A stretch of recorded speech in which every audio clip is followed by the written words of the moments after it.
What is good, everyone? It's Orlando with KGW Sports, and we're switching things up for this recap between the Blazers and Nuggets playoff series.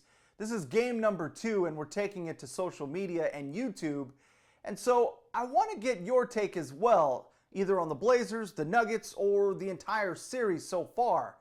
Leave your comments below. Curious to get your take on everything.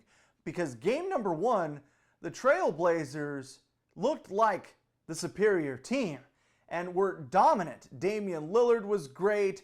He shared the ball, had 13 assists. The Blazers shot lights out. The bench was awesome. Anthony Simons, Carmelo Anthony, just a lot of contributions, a complete team victory. And in game 2, the Denver Nuggets came out with urgency, like a team that didn't want to go down 2-0 in this series.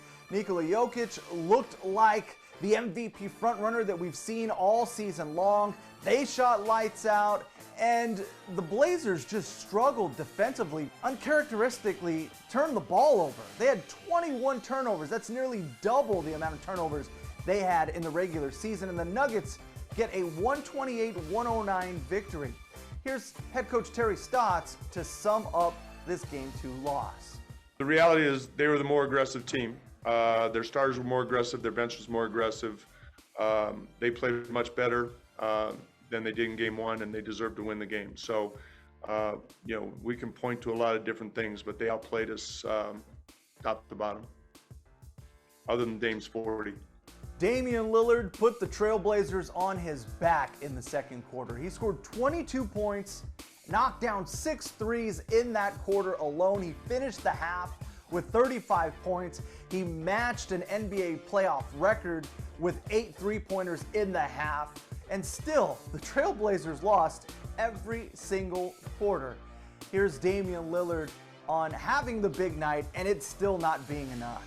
I think it's just a perfect example of, you can fill it up, but when you trade baskets with a good team like them, especially on the road with their backs against the wall, you're probably not going to win that. So even though we, had it going offensively, we didn't get enough stops. So they were scoring the ball too. And then, we closed in. We cut it to 4, 61-65, and they end the half on an 8-0 run. And we coming out in the third quarter down 12. That's tough when you just fought yourself back into the game, and now you got to come out and battle back again. So, I thought we competed. We played hard. We just didn't play well enough for long enough periods of time. Each time we got back into it, we weren't defending and sharp enough on that end of the floor, so they kept pulling away, and we just kept digging the hole on the defensive end, and that's the way the game went. So, like I said, every game is different in the playoff series. This game was different than the first, and you can bet that the next game is going to be different than this one. And credit to head coach Michael Malone, who made the adjustment to put Aaron Gordon on Damian Lillard, who seemed to slow down a little bit. Lillard finished the game with 42 points and 10 assists. The Nuggets just shot lights out, over 52% from the field for the game. You know that meme of Ron Burgundy where he says, "Oh, things have escalated quickly"? Well, that's really what happened in this game. You could see the intensity rise. There was more chippiness, a lot more talking back and forth, and the officials got involved in the third quarter that really dragged this game out.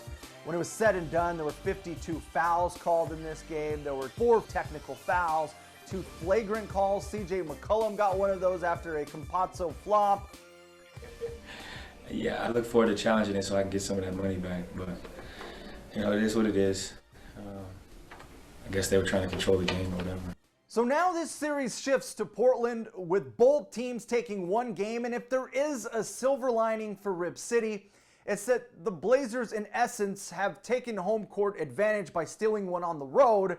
And they come back to Portland 1-1. And now they'll play their next 2 games at the Moda Center. And we're really going to find out how much of an advantage it is to play in Portland, because the Blazers will have their biggest home crowd in more than a year, with 8,000 fans expected to be in attendance on Thursday night for game number 3. So let me know how you feel about this series, how the Trailblazers are doing, the Denver Nuggets are doing, how you think the entire series will play out. I still think this is a long series, And I think it's still going to go 7 games with the Trailblazers winning it all. But let me know what you think. Leave a comment below. That's going to do it for this Game 2 recap. Appreciate you watching. Take care.